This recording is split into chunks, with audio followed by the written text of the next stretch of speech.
snapped and faked a pregnancy in the worst possible way. Lived with my BF for 4 years. We went back and forth about marriage. He finally proposed, only to back out a few weeks later. I broke up with him and moved back to my home state, 4,000 miles away. 3 months later he called.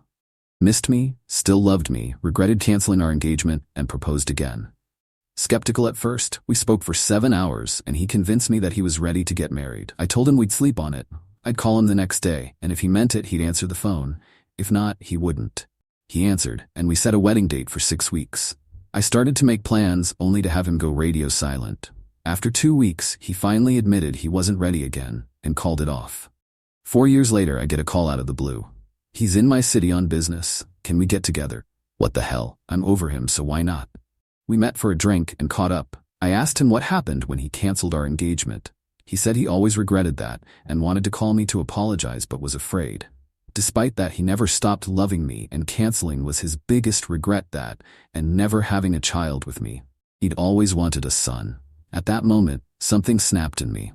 I told him that I was pregnant when I left him, that I was that night he called to propose, but I never wanted him to marry me because of that, so I didn't tell him. When he finally broke up with me, I decided to put the baby up for adoption. Unfortunately, later that night, I suffered a miscarriage. It was a boy. He left the table visibly ill. I'd lied to him. There was no pregnancy. I wanted to hurt him as much as he'd hurt me. I never planned to do it. The thought never crossed my mind. I just snapped, knowing that being the cause of my losing his son would devastate him. I never saw him again and never told him the truth. Update. Thanks for all the comments. I have no idea why I did what I did, because it's definitely not my usual MO. But when he said what he said, I can't explain it any other way than I just snapped. Seeing how he reacted, he became physically ill. I knew instantly that what I said devastated him, and in that moment, truly regretted it, but I couldn't take it back. As time passed, I wanted to tell him the truth but just couldn't. I found out recently that he died, and now I can't. Stories number 2. Am I the asshole for leaving the house and finding my best friend's verbiage strange after I caught her making out with someone in my bed? Am I the asshole? Hi, I'm not your typical poster, so please bear with me as I try to guide you through the situation with context in Reddit etiquette. I, F21, caught my best friend, F21, making out with a coworker in my bed. I and my best friend are very close and have been friends for years. But we only recently started going out and enjoying our 20s, getting drunk, meeting people, wandering around, and following where the night takes us. I typically don't go out. I don't enjoy it most of the time because I find that I drink fast, but also pace myself, and as a result, I get very tipsy quickly. I like that. It helps me loosen up and become less self-conscious, and I end up sobering up before everyone else. Or, at the very least, I'm always the most coherent. That being said, I always start to feel a little more than responsible for the upkeep and well-being of my friends, but I'm sure you guys are well aware of just how good drunk people are at communicating. My eyes are rolling just thinking about it. Anyhow, on to my best friend and roommate. If I'm original post, then she's welcome. For wild child, lol. She's a bit of my opposite in this aspect of our lives. She's naturally charming, charismatic even, and loves to drink. I'm talking if there's alcohol, she's there, and if there isn't, she's a little irritable. I think she also feels she needs it to socialize or be in overstimulating environments, but she's better at hiding than me. Lol. So naturally, she loves going out. It doesn't help that she's gorgeous and can't walk 2 feet without someone buying her a drink, and her conversation or dances turn into, "What's your number? What's your socials?" and on to the next. I'm sure you can imagine where this is going. On to the main event. We work in a restaurant, where most of our coworkers are our age and very friendly. There are group chats and outings that occur, and I've recently been more available and thus invited more and added to said group chats. WC and her very close friend, I'd even go as far as to say her second best friend, planned a Halloween party together and invited all of us and some old friends to it, but the venue canceled 2 hours before, and we came up with a plan for everyone who was coming. We met up and hit the bars for a tiny Halloween crawl where everyone drank and wandered. We went to another bar club, but an old friend got sick, kicked out, and wouldn't be let back in, so we called it a night. Now on a typical night out or drunk escapade, WC is not only very charismatic, but very, very flirty. The drunker she gets, the more she can see herself with people, and this still exists for our coworkers. She somehow had flings or doesn't require the feelings of almost everyone in our workplace. She's queer, so when I say everyone I do mean everyone, which leads me into our next segment. Everyone came back to our place, where we enjoyed the snacks and candy meant for the party. We sat, ate, talked, and played music. It was nice until it wasn't. I noticed she'd started her usual routine of clinging to a particular person, this time our coworker, focusing her attention on them, bringing them up more, looking for them and sticking close.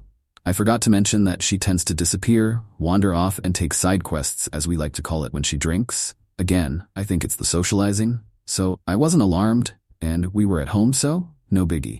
A friend, to be more specific, her second best friend, if you remember me mentioning her, asked me if should she take off her makeup, and I'm like, of fucking course. I can grab my muscular water. Are you okay with putting that on your skin? She's like, please. I'm like, definitely, lol. I go to my room to grab it, and there WC is, on top of another coworker, in my bed. This one surprised me, but also not really, more on his part than hers, since he's typically pretty demure, but I digress. I feel violated.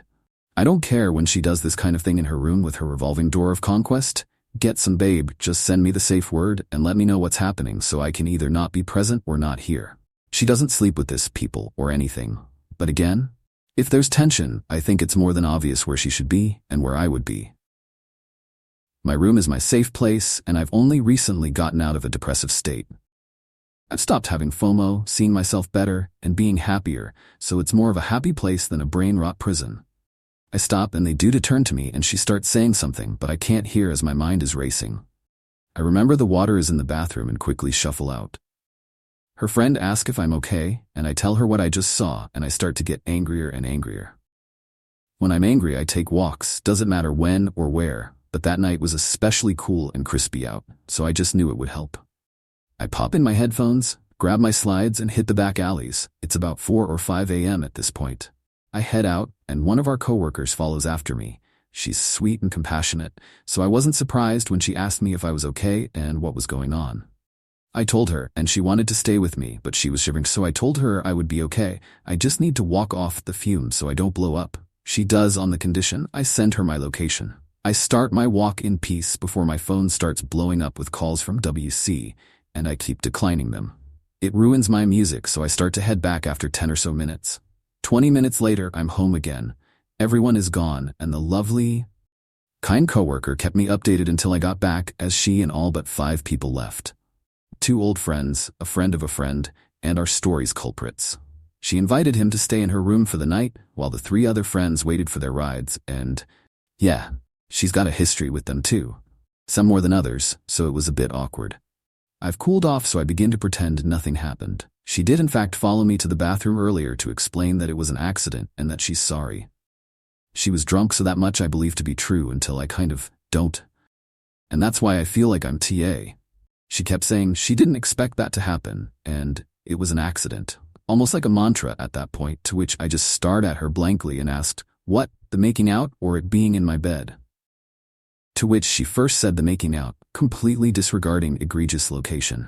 I asked her again to prompt her wheels to turn and get her brain to come back online, and her answers kept mushing and being overlapped with, IDK, I just didn't expect it to happen. That was when I went on my walk. Apparently, when I was gone, she got very emotional. Yes, she's also an emotional drunk, hypersensitive to everything, but we all do our best to take care of her. And she sent me some text going on about how I shouldn't have disappeared while it's so late, and I should tell someone. I did. She just wasn't made aware, and I found it funny, since she also has this avoidant habit and never felt this way when she was the one behaving irresponsibly. She's not the type to exactly announce her detours to anyone, not giving someone the details of her wander about. So I found this aggravating, but remained calm after my walk. The night ends, I wake up and she texted me, responding to me asking why she was suddenly concerned. I went on a walk when she's never been concerned when I've done it before. She too has my location at all times. I went on a walk? That's never concerned you before, so why does it now? Because I was drunk as fuck, and making out in your bed, very accidentally like. What do you mean? Why do you keep emphasizing that part, the accidental part? What even made you two come into my room to begin with? I'm fairly certain there was a real reason that I can't recall. I'm not certain. I really don't even remember, so I genuinely can't give you an explanation, only an apology. Like for real, I don't know. And you asking me why do you keep emphasizing that part feels like some kind of weird entrapment, but I really do mean what I say. If I had more to say, I'd say it, I hope you have a good rest of your day. I may work all day, but I'm not sure yet. Because it's something that would very obviously be an accident. That much I'd hope and trust for, and you don't have a habit of that wordage, so it's looking like there's something, I don't know, subconsciously going on in your head. You keep going, I didn't expect this. I didn't expect this. It was a complete accident. IDK how that happened. I'm sorry, which in context of you being drunk is interesting to say the least. You don't seem like you plan on responding. So I'll keep going. I just got to work. The fact that you think I would intentionally make out with someone in your room is what's flabbergasting me. I understand where you're coming from, but I really would never do that, and I'm sorry that you think I would. I don't know what becomes of your inhibitions when you're drunk, and I don't care either because YOLO, you're kidding? I understand, it's your life. Be with everyone if you'd like. I don't care. But I never thought you capable of violating my space like that with anyone, let alone with. Who also didn't speak after that and just kept quiet, not apologizing. Like, I don't even really know how to respond to what you're saying at all. Oh, honestly, yeah. That's fucked up. I really do genuinely apologize, like I'm not talking out of my ass. I don't think it was, which is why I'm confused as to why you keep emphasizing that instead of say the I'm sorry, you keep emphasis on the accidentally.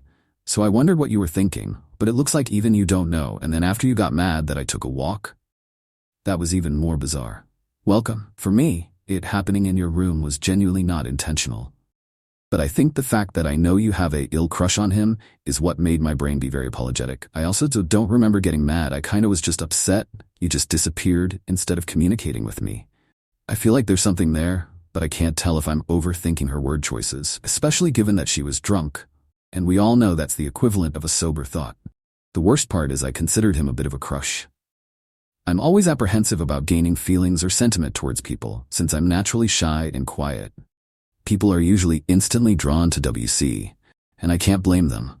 I just have to learn to be more open if I ever desire that same kind of attention. But I don't. So I was pleasantly surprised when this coworker took an interest in my day, my work. I have 2 jobs, and my aspirations. He was sweet, and if I didn't already say it, very demure and kind of a mystery. He kind of piqued my interest, but I don't get my hopes up for practically anyone anymore. She's aware of all of this, not me training my feelings, but the small kind of crush. As I was typing this, I got another response. It was an audio, but to summarize, she is at work and is hungover, expressing genuine regret for her actions. She apologized again, stating that she didn't intend for things to happen as they did. She remembers most of the night but have no recollection after the incident. She's sounding a bit anxious about the situation and reiterates her intentions weren't to hurt me. And so I ask, am I the asshole for my train of thought? For not contacting her or telling anyone where I went at 5 a.m.? For feeling there's more to it than what she keeps saying? Oh, right, I forgot to mention that my reaction prior to leaving wasn't a calm, as I remembered.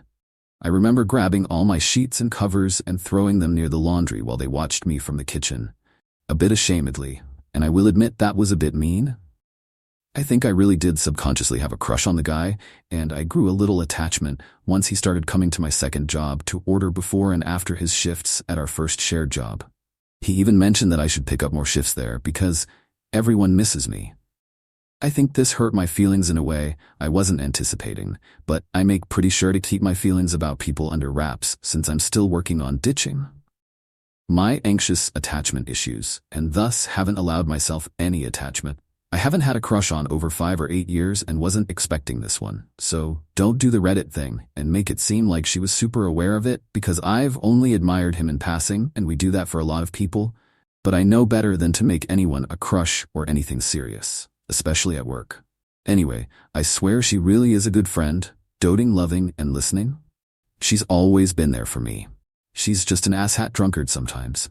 I think having this train of thought is hurtful to some capacity, but I also didn't think she was even capable of violating my space in that way, so the thought ensued. She's usually hypersensitive to my boundaries and space, so it seemed off. I think I'm Reddit rambling and might take this to that sub too. So am I the asshole? Edit. There's an update. It doesn't look good, and it's not what you think. Am I the asshole for finding my best friend's verbiage strange after I caught her making out with someone in my bed? Am I the asshole? Please see my original post for context, this in correspondence to said post, linked in the comments, same title. After everything happened, I took a few days to investigate and see what happened, and it's not looking good. I feel awful. After I talked to her, I pondered my feelings about our relationship and began to reevaluate my boundaries. Despite what everyone was saying, it was such a far reach from her normal character. And as I said, I never imagined her capable of this. And something about her not being able to remember gave me the nudge to do some digging on the events of that night. I started with confiding in another friend, the lovely coworker who checked on me, who agreed with me, establishing new boundaries, and let me rant about the whole situation. I told her that I felt bad for questioning things, and I didn't know how to feel. That I feel shitty for insinuating that it could have been intentional, and that it didn't think it was until her verbiage was redundant. I told her that I think I need more pieces of information before I can come to a conclusion of what our relationship would look like after this. She told me that she was more mad at the guy I found her with and was disgusted more at him than her, to which I wondered why. Guys, this man is 31. My friend only had her 21 last month. We all work together, so I'm mostly certain he knew that since she's popular, as I said before, and word travels fast. I didn't know this man was 10 years older, and I'm gaining dread just hearing this. When me and the friend talked, she said, "You didn't know? He got his master's." I told her that I knew he was out of school, but I thought it was for his bachelor's, and thus, my math was wrong. The first red flag. I dug more. I began to get the missing perspectives, and this same coworker, let's call her NPC, lol, nice pretty coworker, told me about another time in the night, where he seemed to be leading her away, but she quickly followed the group and didn't follow after him. Interesting. So I asked him, and here's how it went. Let's call this dude. Oh my. Ugly Masters bastard. Original poster. Hey, it's me. I got your number from NPC, and I wanted to know what happened. Why were you guys in my room to begin with? It's kind of not my business what goes on between you two, but you made it my business when you did that on my bed, and I'd like to know how that accidentally occurred. Honestly, I didn't know it was your room. WC asked me to wait there for a minute. Then when she came back, I kissed her. I wouldn't have done that if I had known. Wish it hadn't happened. It all happened very quickly. I'll be at insert workplace, let's call it the dump, 2WT this week. If you want to talk in person, understand if you don't want that though. She asked you to wait there? Do you know why? I asked because WC may be an alcoholic, but like I said, she's very sensitive when drunk, and on top of that, very hyper-aware of my boundaries, nearly to a point of anxiety usually. This combined with the fact that she didn't remember why they went, it set off more light bulbs in my brain, and I raised another red flag. No, maybe because there was someone in her room. I'm not sure. So he did know it was my room? Because yes, the sick friend laid down in her room, something I forgot about. Something to note, our rooms are very different vibes. My room matches my personality and style. It's light and airy, brown, white, and black. But WC's? Very academia, very black with touches of green, the one color she likes, but it's mostly black along with her clothes. OP, I think I see. Can you walk me through this? You guys were flirting, I assume, and she led you to my room and said to wait for you? How long were you in there? Not long. A minute or two. We hadn't had much contact at your guys' place up to that point. I think she was mostly with one of your guys' friends. For what it's worth, it's not my opinion that she was being underhanded. She was surprised that I kissed her. I initiated that. I do regret that all this happened, though. You should maybe try talking again to her, OP. Oh, I didn't think she was, but now I'm confused as to why she had you wait in my room. Even if her room was occupied, that doesn't open up my space for anyone without my consent. And then it escalated. Drunk actions are the equivalent of a naked conscience, or so I thought. So you didn't know it was my room? Fine, sure. But she did. And at no point did she stop your advances. I'd even argue that dragging you to my room was an escalation of said advances and the first violation of my space. You can have and keep your regrets, but I simply don't care. I'm putting this whole thing behind me. We're cordial. Crumpled paper, smoothed out, but the bumps and creases are still there. Make sense? Do with that what you wish. See you for your next doppio, my second job as a barista for context. I disagree with some of what you say, but I respect how you feel. No pressure, but if you want to talk in person, just let me know. I understand if not, though. What do you disagree with? This was a very irritating response, to say the least. I don't think it's productive for us to keep going back and forth over text like this. Sorry to respond late. I've been on the go all day today. That pissed me off, so I liked the first message and left it. This isn't making sense. I thought this would make it make sense. Later on that night, about 2 days later, NPC told me about conversations she had with Welcome, who after another group night out had conversation with Welcome after I was dropped home, and she said she had broke down because she was sorry, and that she didn't want to believe she had done something like that intentionally because she felt she wouldn't and couldn't remember anything. There were 2 points in the night that she couldn't remember. The point when she was being coaxed away. She didn't remember this interaction when NPC brought it up. And when she and OM kissed. After a long conversation last night as a group, with NPC chiming in with details neither of us noted, the conversation went a bit like this for summary. I tend to get very defensive, I do. And when you asked that question, it just felt like you didn't believe me when I said it wasn't intentional, so I felt the need to keep saying it. I really don't remember. He said, I let him in there? Really? I can't imagine doing that. I really can't, but maybe I did. I don't know what if I did do that, because was in my room, since he makes me very uncomfortable sometimes with his advances, and I wouldn't want to be around him. But we've known each other since we were kids. This is true, they have a long history, so I can't see the obligation. Some things are being explained for NPC. I genuinely don't know why I would do that. I was just sad because I was like, damn, we've been friends forever, and she thinks I would do this on purpose. OP, neither do I. And I didn't think it was intentional until you started reiterating how much of an accident it was and how much you didn't expect it. I now see that was because he kissed her suddenly. Figures. On the flip end, I was like, damn, we've been friends forever, and I never thought she could do this to me. But she did. She understood and agreed. She had read the messages and agreed with everything I said there as well. After talking to him and getting so irritated by his dodge on my last question and insisting we meet up or talk over the phone, I started going over everything combined with what NPC said and what we talked about. I kept coming back to it. I don't know what this means, and being so confused but my own feelings toward the situation. I also learned that she followed out after me and was looking for me for about 20 minutes before someone got back inside, just before I got back, and he didn't stay the night as I assumed. He just waited there to avoid me. That was when she asked about who drank the Taylor port, a bottle she apparently had very little of and was upset about because it was another thing she couldn't remember. She's no lightweight, as most borderline alcoholics, and had a bit of time to sober up as we left the last bar since she got kicked out over some shooters. She also finally admitted that she doesn't really find him attractive, which is believable since she saw him before me, and I would have heard about him if he was, given her past with everyone else who are, yes, very, very attractive. It's a running joke that the boss of the dump has a strong affinity to attractive employees, and she goes solely on that, whilst her husband hires just about anyone with experience. NPC chimes in with some of the interactions she and I partially witnessed, and after a few, I did, and I have no recollection of that. I started to ponder just how backwards my interpretations were. A red flag that I overlooked. They hadn't had any interactions before we got home. He admitted that, and I completely overlooked the fact that that was true.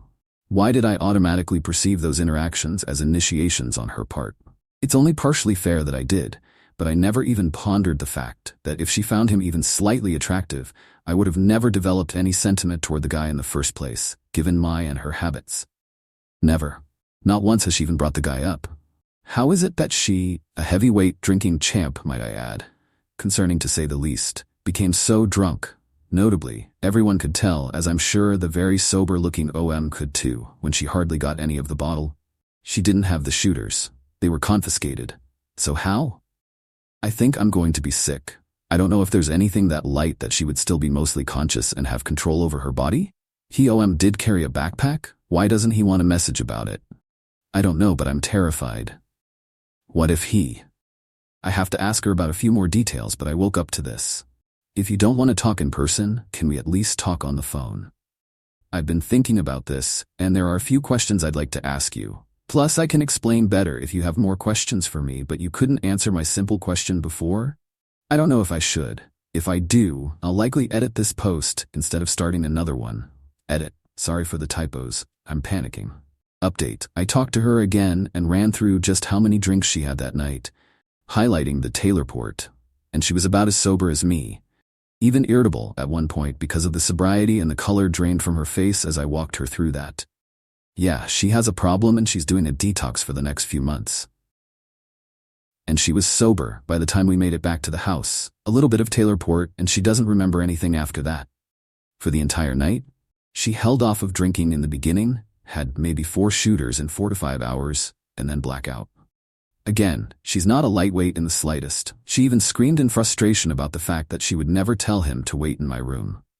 I cried because what if I hadn't walked in? I felt so bad about not thinking about it longer and having a different train of thought. Stories number 3. 26F ruined my life. Find path career change. I really fucked up. I graduated with a degree in English in 2022, and that year I got a job as a hedge fund as a receptionist, making $65K with free lunch daily and good health insurance benefits. After a year and a half of working there, I decided to leave for a significant pay cut, to work as a medical scribe, to gain clinical experience to apply to a pre-medical postbac. I didn't want to be a receptionist forever, and felt like there was no room for me to move up in my company. Before I quit my last job, my therapist told me, "You're just the front desk lady. What do you have to lose?"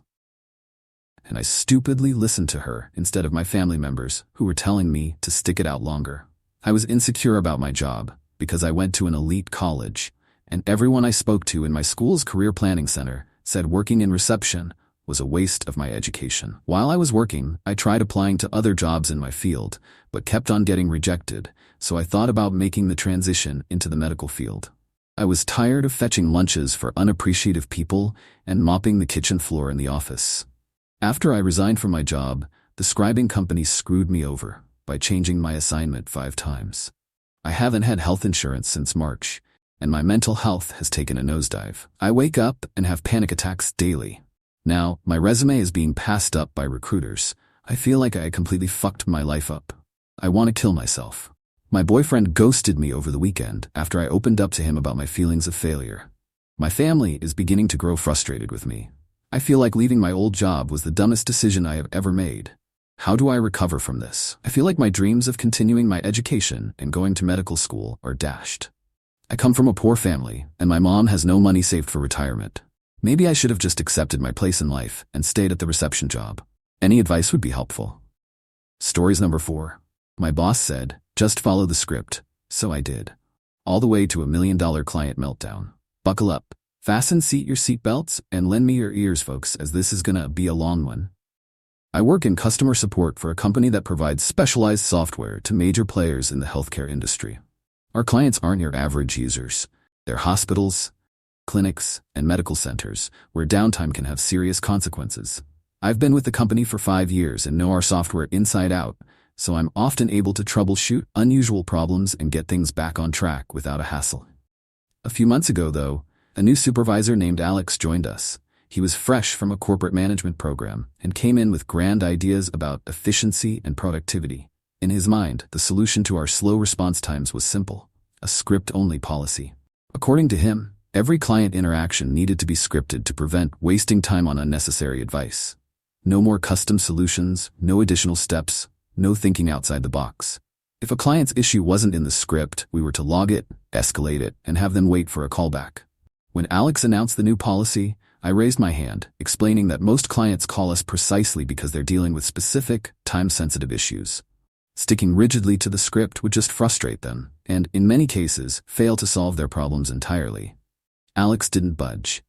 "Everyone follows the script, no exceptions," he said, smiling in that overconfident way that made it clear he thought he was reinventing the wheel. "If even our biggest client calls, you follow the script." A couple of weeks later. One morning, I pick up a call and am greeted by the CEO of one of our top clients, a massive healthcare network we've worked with for years. They hold a multi-million-dollar contract with us, and losing them would be catastrophic. The CEO is calling in a panic because their entire system is down. The glitch they're dealing with is blocking patient records and diagnostics, putting patient care at risk. This isn't just a technical issue, it's affecting people's health. As soon as he describes the issue, I recognize the problem. It's a known bug with a straightforward 5-minute workaround, something I've handled a dozen times before. But here's the thing, the fix isn't in the script. I'm immediately torn. My instincts tell me to help him, to do my job and prevent a disaster. But Alex's strict orders echo in my head. Follow the script, no exceptions. If I help, I risk my job. If I don't, I risk this client's contract and possibly lives. So I do exactly as Alex told me to do. I go through the script, step by painful step. The CEO is losing patience fast. As I drone through basic troubleshooting steps he clearly doesn't need, he interrupts, asking why I'm wasting time. I explain the policy. I'm only allowed to offer solutions that are in our script. If this doesn't fix it, I can escalate the case and someone will call you back within 24 hours. He goes dead silent, then says, escalate it, now. I log the issue as required, escalating it for a callback. Within an hour, word spreads that Alex has been summoned to an emergency meeting with our department head. Apparently, the CEO of our client had gotten in touch with our company's leadership directly and wasn't mincing words. He demanded an explanation for the sudden drop in our service quality and threatened to take his business elsewhere. Rumor has it he even said, if your idea of support is running through a script instead of fixing the problem, then we're done here. By the end of the day, we all received an email titled, Script Policy Update. Effective immediately, we were now encouraged to use best judgment and to go off script as needed for high-priority issues. Alex's entire efficiency plan was scrapped on the spot, and he's now under performance review. It's safe to say he's lost any respect from our team, and I'm not sure his reputation will ever recover after that blunder. In the days that followed, the story of the client meltdown spread like wildfire through the office, growing more exaggerated with each telling. Some people said the CEO threatened to sue. Others claimed he'd hinted at buying out a competitor. Regardless of the details, Alex's name became a kind of cautionary tale, a reminder of what happens when you put rigid policies above common sense. And as for me, well, I've been doing my job the way I always have, thinking on my feet, solving problems, and trusting my instincts. The difference now is, I have a little smirk every time I think about it. After all, I was just following orders. Stories number 5. My adult daughter is in a financial train wreck and is coming to me again for help. Advice, please. My daughter, 35, used to live a frugal lifestyle but became an emotional spender in her mid-20s and it's out of control. She also is the worst housekeeper imaginable, which leads to buying too much of things that can't be found and having to buy new things because necessities and frivolities get ruined. Her house is a literal pig pen of junk and garbage and crap. She has 3 cats and cleans the litter boxes about once per month. She and her first husband of 8 years divorced when he came out. They have 2 young children. He has a good job, and when they were together, they were probably bringing in $200. We live in an area where the COL is reasonable. He's likely making about $180K now and pays child support. Within 2 years of the divorce, she was remarried. She and husband number 2 bought a house that they simply would not be able to afford unless the sun and moon and stars aligned daily.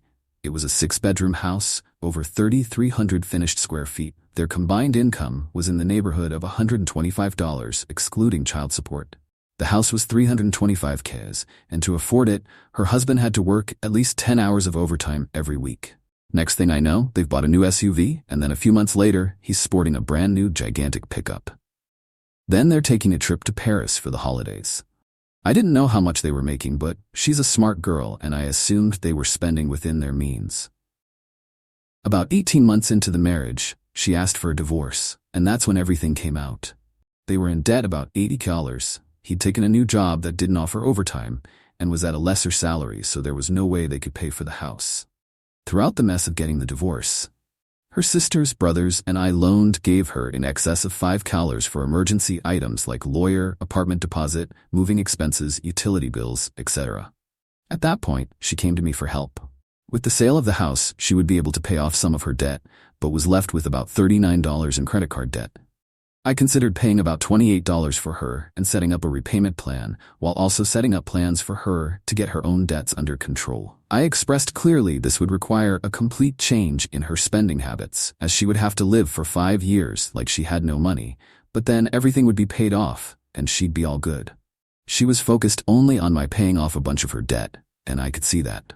As we discussed ways to cut her expenses, she was brushing off every reasonable suggestion, such as no cable streaming services, they have internet and YouTube, no weekly meals out, grocery shop at Walmart and Aldi, not Target, no daily trips to Target just because.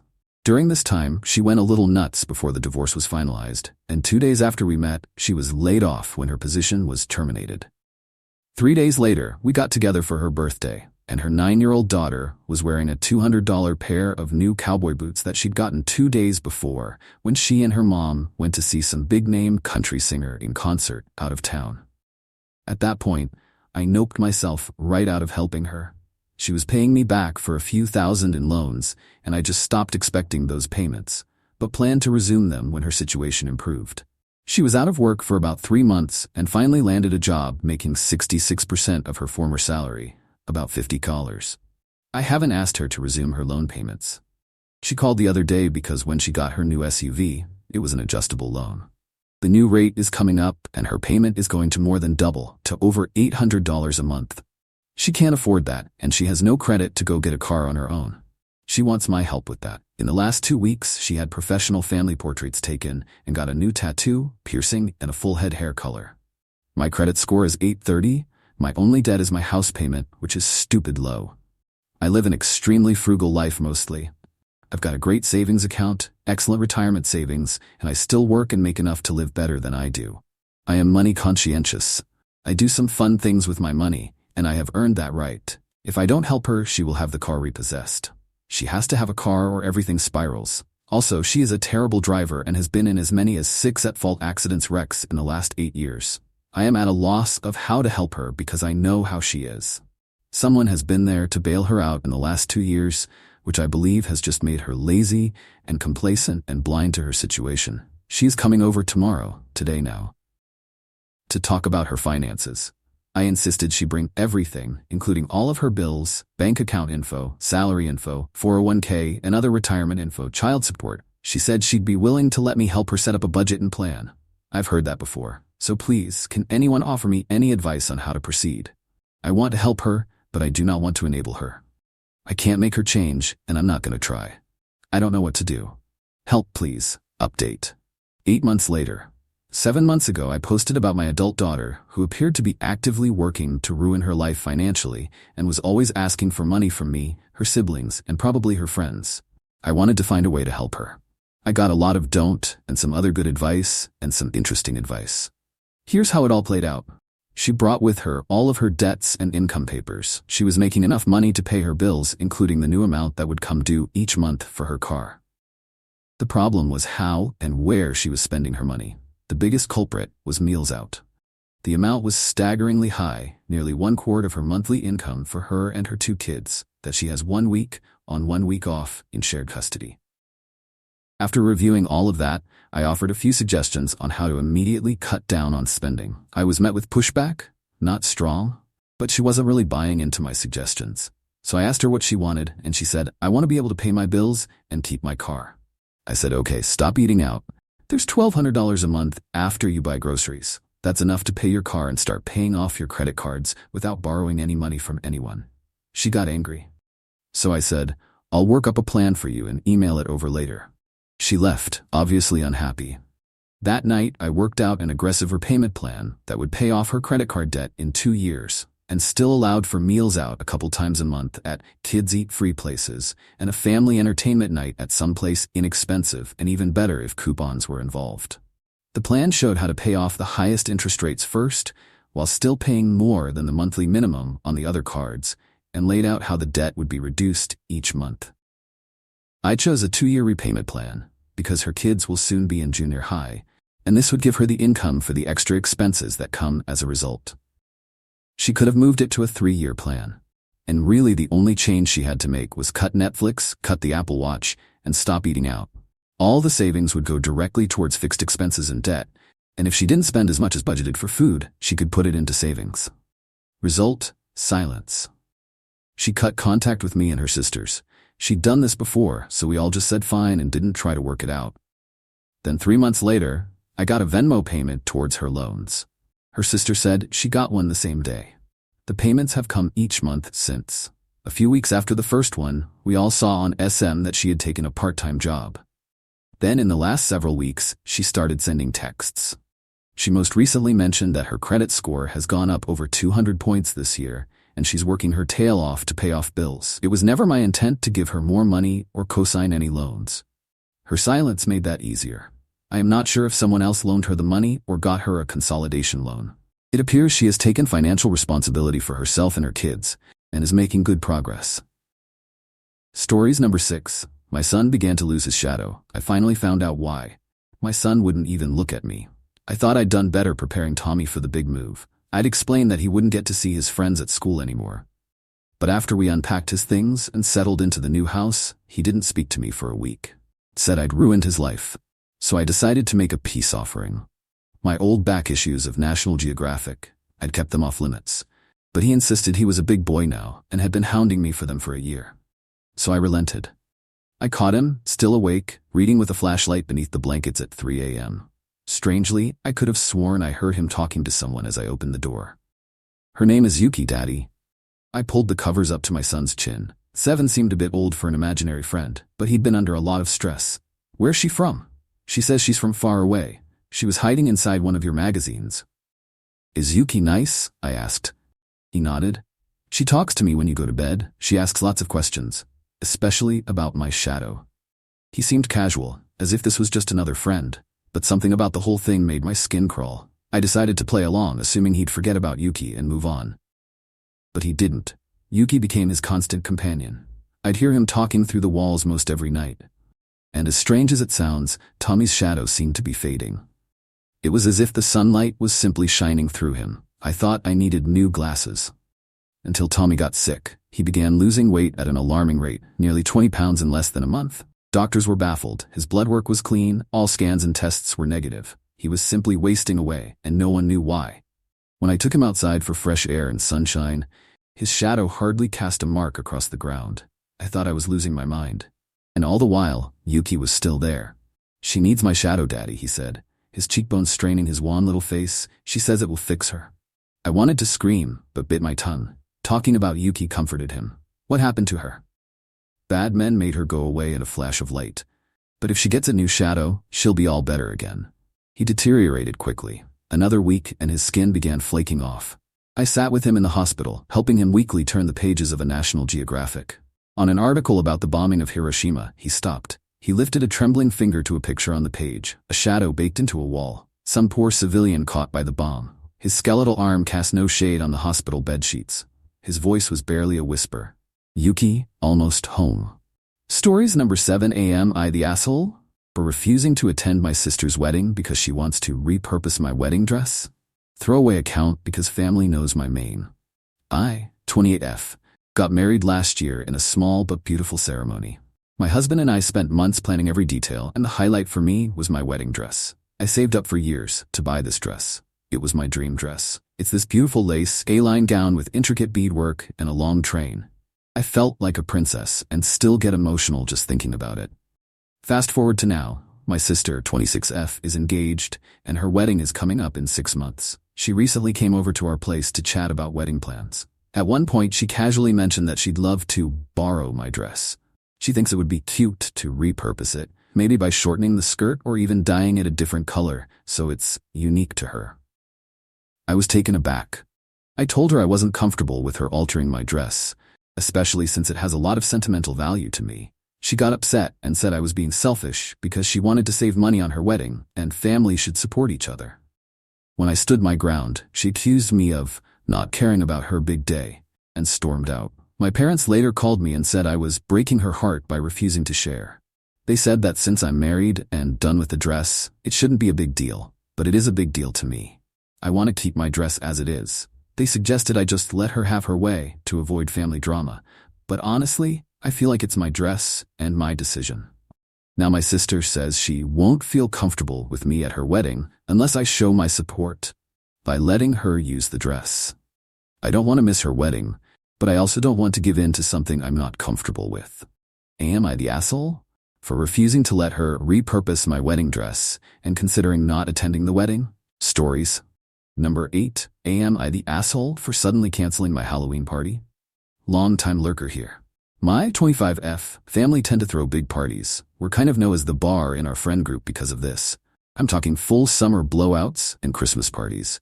Tables lined with homemade food with soda and booze to match. Karaoke machines with microphone stands. Those funny laser lights you see at roller skating rings. Our collection of card games is starting to need its own table. Even small get-togethers can get loud, so I also direct a certain part of the house to a certain volume limit for those who don't prefer noise all the time, like me. We guarantee our guests leave full and happy, and it's something my father and I pride ourselves in. My friend, H25F, and her partner, O28M, are always late. Rarely is it by a few minutes, and sometimes goes into the hours. This wouldn't be an issue if either of them let us know what was going on. There have been numerous times that this has held up dinner being served or an activity I planned, as these parties tend to be a reunion of sorts. I made a plan with H on when she and O would be free. She confirmed a date. I saw them in person a few days later when I confirmed that they would be coming on said date at a certain time. She agreed. Here is where I should have mentioned that despite many invites going out, only 3 people confirmed they would come. Come today, and I have cooked, cleaned, and dressed up my pets. A few hours before the agreed upon time, I sent H a message asking if she was coming. It showed that the message was opened, but there was no reply. I messaged H again and there was no reply. After 2 hours of no word, mixed with feeling hurt, another guest ghosted me. I messaged everyone that the party was cancelled, and I would take a rain check with them all later. Immediately, I get a message that H is waiting for O and that they'd be heading our way shortly. I told her sorry and that I was shutting off my phone. I sobbed to my husband, 29 and off for a few hours, and bless that man, he put everything I'd set up away and spent the night making me laugh. When I finally returned to my phone, H had messaged me that she was out a day of peso. At first I was outraged. When I cooled down, I tried to see it from her perspective and realized I might have overreacted. I want to message her, but I don't know how to approach this. Additional context. I couldn't think of where to put. My family does a head count before these parties so we can limit waste, but I'll make sure everyone is good and full. This also applies to dietary restrictions. O is a vegan, and so I accommodate that by making vegan-friendly dishes for him, even if it means making a whole new dish. I have severely lethal allergies, so I take cross-contamination very seriously and treat others' restrictions as such. We normally set a time when people can start showing up, because there's often a time when people have to leave. In this situation, that 2-hour cut would have made it where the entire party would be 4 hours max. Edit. This was a small party. I sent out invites and only 3 people confirmed, H and O and the other guest I mentioned. I got proof long before the start of the party that the other guest wasn't going to show, which secured where I stood with them. So in the end it would have been H, O, me, and my husband. Edit 2. Noticing a few reoccurring statements, so I want to answer them here. I thought setting up what our parties looked like would be relevant, as small parties are treated the same. It's loud, there's still a table lined with various foods, and we still put in just as much effort to make it a fun day night.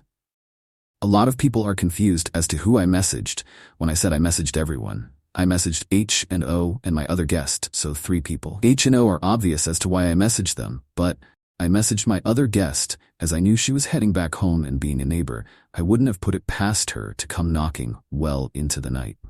Lastly, I'd like to point out that I only confirmed 3 people would be attending. More were invited, but trying to make time on a Monday can be rough for some, and I understand that. Stories number 9. My 23F sister, 25F, and friends talked about how I'm not good enough for my boyfriend, 25M. They don't know I heard, and I don't know what to do. Firstly, my sister and this group of friends are what I would consider my closest friends. I love this girls to death. I literally tried to donate a kidney for one of them. I am 100% heartbroken. My BF is an amazing guy, kind, funny, smart as hell, and pretty much a model. He's just gorgeous and asexual. This isn't a problem to me, and we worked it out. He's also very open to it, and everyone knows, which I entirely support. We were supposed to hang out a week ago, but after spending about half an hour, his job called him and he had to leave. This didn't bother me a lot because I had a killer headache and went home.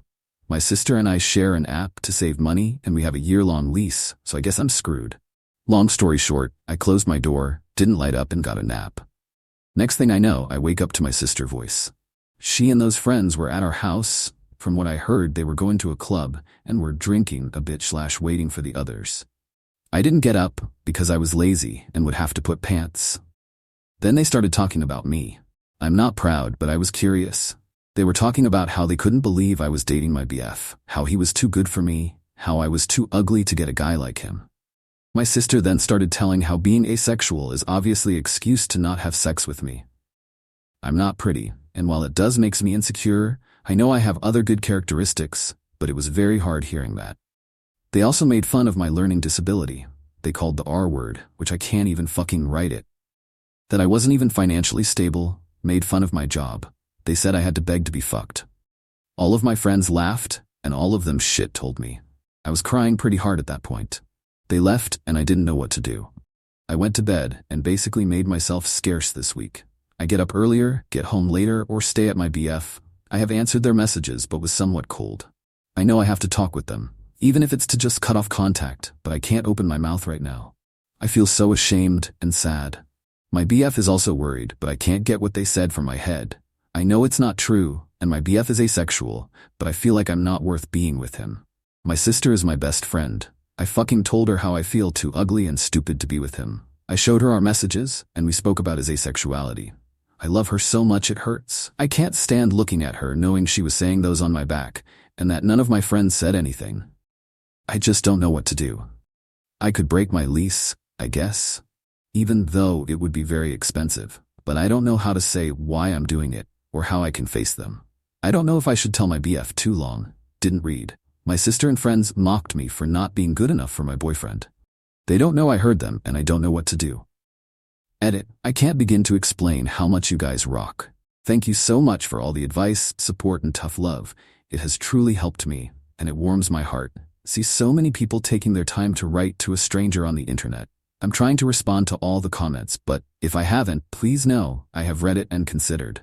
I promise I will talk with my boyfriend tomorrow. We are going to his place, and I'll probably just show him this post. Edit 2. Hey guys, again, thank you so much for all the messages and well wishes. It truly made a moment of pain more bearable, and it made me feel better to know there are so many of those who care. I really need to sleep now, but will do my best to respond to the comments tomorrow. Thanks everyone. Update Sept 23, 2018, 10 days later. Hey everyone, first of all, I'd like to thank everyone for the messages and comments on my last post. It truly helped me get off the bed and face the day. I showed my BF the last post, because I just didn't know how I could say it. He was very sad and disappointed, but being asexual, he has had his fair number of assholes, but he mostly felt angry for me and agreed with the majority of advices that I should confront her. We decided a letter would be the best choice since I actually write a lot of letters and it's not direct confrontation. I like writing letters for moments, like letters for when the person is sad, happy, angry, scared, etc. So I do have some technique, but this was, with no doubt, the hardest things I ever wrote. I decided to go for the simple and blunt. Told her I heard what they said about me, and while I was willing to work on our relationship, I needed distance from her and this whole situation. I talked with my landlord, lady, and she was super sweet and had no problem breaking the lease. I offered to find someone to take up my place, but apparently she has someone that could use the room. So that's cool. I intended to pack and leave the letter on her bed, but she came home early and caught me. I basically said, fuck it to myself and told her I heard them saying I wasn't good enough and calling me names. First, she tried to deny, which I wasn't having it. Then she tried to justify and say I was overreacting, but I just stared at her. Then she finally started to apologize and cry. At that moment, I actually thought we might be able to save the relationship, but then she started making herself the victim. The main points were 1, I just can't understand how hard it is to be pretty. Not even kidding. 2, I don't understand how she feels, because I'm used at not being the best. 3, it's not fair. I get a gorgeous BF, who is completely out of my league while she's single. 4, she feels embarrassed when we go out together, and she has to tell people that my BF is actually mine, not hers. 5, she knows asexuality doesn't exist and we're doing this just for attention. I just kind of froze. I wish I had said something, but I couldn't open my mouth. She then said she was going out to recover from our traumatic conversation and left. I just packed the rest of my things and left the letters on her bed. I'm currently at my BF's place, but I'm looking for a free room that is not super far from my job. I also wrote and sent letters to my friends, and then blocked their social media/contacts. I'm certain they'll find a way to approach me as we work close, but I can't give a fuck. Besides all of that, last Friday I had dinner with my parents. I gave them an edited version of what happened, because I don't want to talk about my sex life, and that I broke the lease blocked my friends. They said I shouldn't be angry, because it was true, and that the first time they met my BF, they thought I was playing a prank. My dad then started saying I was being selfish by breaking the lease, and, I shit you not, betraying my sister trust, and that you don't do this with family. So yeah, I've been ignoring them since this happened, as well as my sister. Overall, I'm fine. I actually feel more tired than angry or sad. TLDR, talked with my BF, it went well. Talked with my sister, didn't go well. Moved out. Talked with my parents, they said I'm selfish. Stories number 10. Someone threw a doggy birthday party at my local dog park today. I've been going to this dog park in the city for a while, and it's the kind of place where you get to know the crowd. It's a pretty cheerful place, but most people keep to themselves after a long day at work. So it was a surprise when a girl walked in with this big gold 3 balloon and party bags, along with her little dog dressed in a tutu. Her fur was even dyed pink for the occasion. She wasn't there with anyone, she just wanted to throw a party where other dogs could enjoy it. The bags were full of treats and toys, and she even had whipped cream that went on little party plates. The whole crowd was so enamored. Folks are usually pretty friendly, but we were all asking after the birthday girl and enjoying the dogs stuffing their faces with treats on a random Tuesday. Really brought a buzz to the whole place. It was clearly a little thing that the lady wanted to do, but it was so sweet to see how much joy it brought everyone. Stories number 11. My cousin slept in her boyfriend's yard like a dog until he broke up with her. My cousin Kate, 22F, and her boyfriend John, 22 were high school sweethearts. They were the picture-perfect couple who always had the cutest date nights. When they were in high school, if a date night would run into the night, Kate would spend the night at John's parents' house. They had no issue with her spending the night, as long as she slept in the guest room in the basement. While things seemed fine from an outsider's perspective, I was getting the sense that John's family wasn't a fan of Kate. She told me a story about spending a weekend with his family at the beach house where John's mother pulled Kate aside and told her, "We have encouraged John to break up with you. We think there's more out there than a high school relationship, and we want him to experience that." Kate told the mother that she loves John and is sad that she feels that way, but that she hopes their relationship lasts forever because they are planning a beautiful life together. After they graduated high school, Kate's parents moved to the next state over where cost of living was lower. Luckily, Kate and John could still see each other all the time because their parents only lived about 45 minutes apart from each other. One night, Kate and John were having a date night at John's house that involved watching a movie, having some dinner, and sharing a bottle of wine. Around 11:45 p.m., John's mom came into the basement and informed Kate that she would have to leave. She said that she doesn't feel like letting Kate stay the night sets a good example to John's younger siblings, even though she's done it for years.